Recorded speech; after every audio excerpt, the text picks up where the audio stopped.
स्पर्धा परीक्षा पेपरफुटी प्रकरणी राष्ट्रवादी काँग्रेस शरद पवार पक्षाची जोरदार निदर्शने। केंद्रीय शिक्षण मंत्र्यांनी तात्काळ राजीनामा द्यावा, माणगाव तहसीलदारांना दिले निवेदन।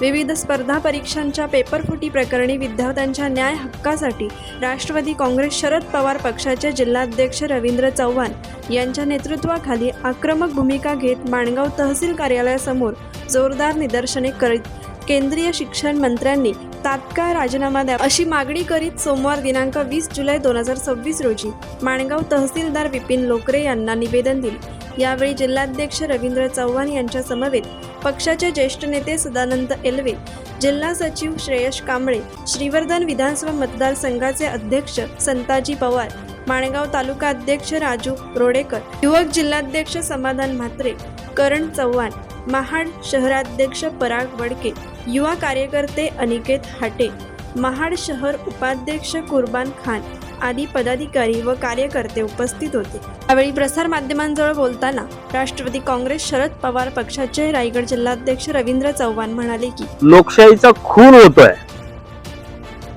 विद्यार्थ्यांवर होणारा अन्यायासाठी पूनम वांगचुक सारखे शास्त्रज्ञ आज जे बसले होते ते लोकशाही पद्धतीनं उपोषण करायला बसले होते आणि त्यांना दडपशाही करून ज्या पद्धतीने सरकारने उचलून नेलंय आणि आज ज्या पद्धतीने युवकांवरती पोलिसांनी लाठीचार्ज केलाय, यांच्यापेक्षा इंग्रज नक्की चांगले होते असं म्हणण्याची आज वेळ आलेली आहे।